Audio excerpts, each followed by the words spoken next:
I'm Z-Town Train, and this is just a basic dude vlog story time.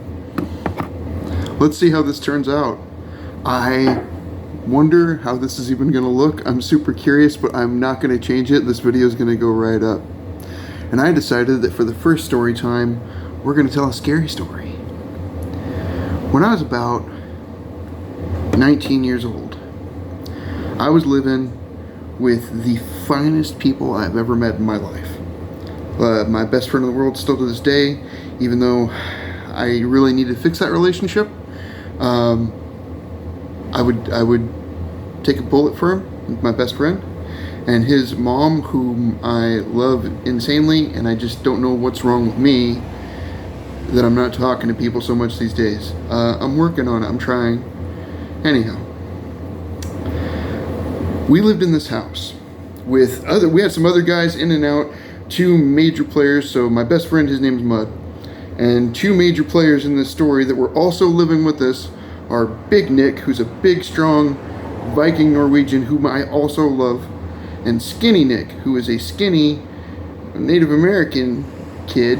At the time, we were all kids, who's about as big around as a pencil, but wiry. Like, he's of all of the people in this story, the little one's the one I wouldn't want to fight, to be honest with you. Because he scares me. I don't know, man. Anyway, so me, Mud, Big Nick, Little Nick. I am working for this place called the Toppenish Livestock Commission. Now, the Toppenish Livestock Commission is the most beautiful job that I have ever had, and I miss it dearly in my heart every single day. It was my favorite thing I've ever done in my entire life. And for the life of me, I really can't figure out why I stopped working there and left. I've thought about that for 20 years, honestly. I worked cattle there, loading and unloading, sorting cows, and I was full-time. I was part of a 5-man full-time crew. Everybody else was sort of part-timers. And I worked a lot of hours. I was tired pretty often, but it was that good kind of tired where you have a sunburn and you drink a cold beer and you feel good. That kind of tired.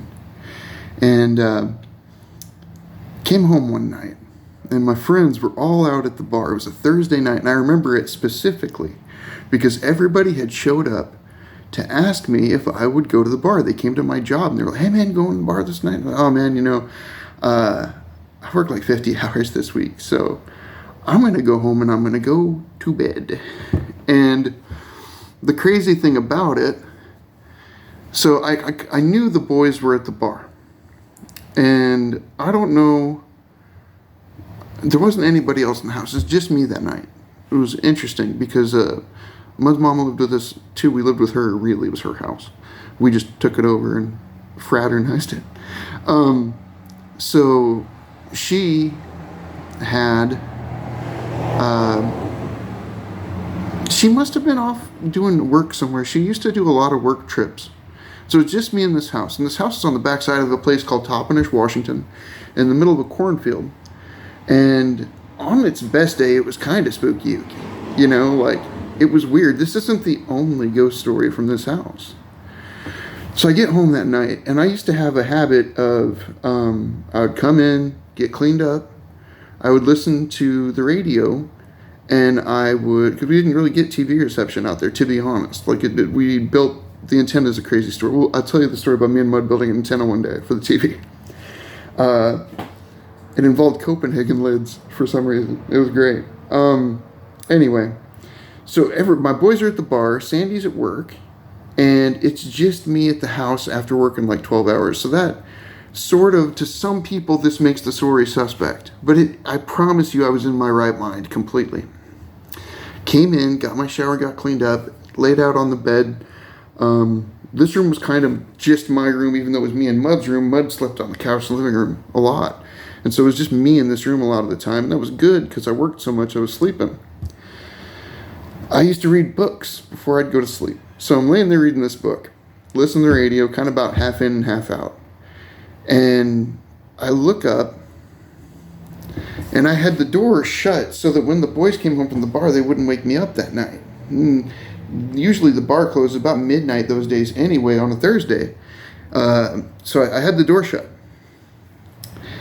And I hear the handle of the door start to creak and open, just easing open. And I was like, oh, the boys are trying to scare me, right? And the door, when the latch unlatches, the door blasts open. And I mean, it swung so hard. There was an open-doored closet right behind the door of the room. It hit so hard that it went into the closet, kind of. It's like it hit the top of the closet and went into it almost, right? And like it's like bounced. It was really hard. It slammed open with force. And I was like, oh, the boys are screwing with me. Because it scared me when it blasted open. That part I didn't expect. But I thought for sure the boys had got home from the bar. My boys were home. And so I just waited a minute to see if they were going to run in there and jump on me. We used to, dude, we were a bunch of, 21-year-old guys from the country. And we used to have fun just playing silly pranks and jokes and shit on each other. It was a really good time. Sorry, cuss words. But playing jokes on each other all the time, right? And no one comes through the door. And I'm like, oh my God, what do we do? What do you guys got planned, right? But then that door starts to wobble. The door's moving. And my eyes are probably as big as pie plates because I'm watching this door move of its own volition. Back and forth. And then the door slammed completely shut as hard as if you just run up and grabbed it and slammed it. Just slammed closed. No one was there to slam the door closed. There was nobody there but me. I figured out at that point that the boys had not got home from the bar. So I got scared. I kept my glasses on, left the light on, put my book away, and laid there in that bed and stared at that door.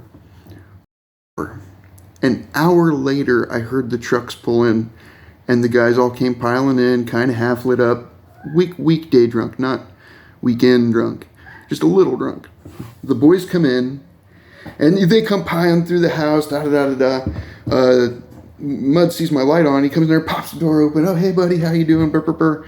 And I was like, oh, I'm great. I didn't tell him nothing. And you know why? Because, one, I didn't want anyone to think I was a scaredy pants. Two, I didn't want anybody to think I was crazy. And three, what do you tell somebody when something like that happens? How do you tell someone that the doors in your house open and shut by themselves while you're watching them? Now, this ain't the only ghost story to come out of that house. But it's a good beginning. It's a real good beginning. So, that was the story of that's the first story for Storytime, the story of this self-moving door. Now, I'm Z-Town Train. This is just a basic dude vlog story time. And I hope you guys have a great day. Or at least a scary one. Bye-bye.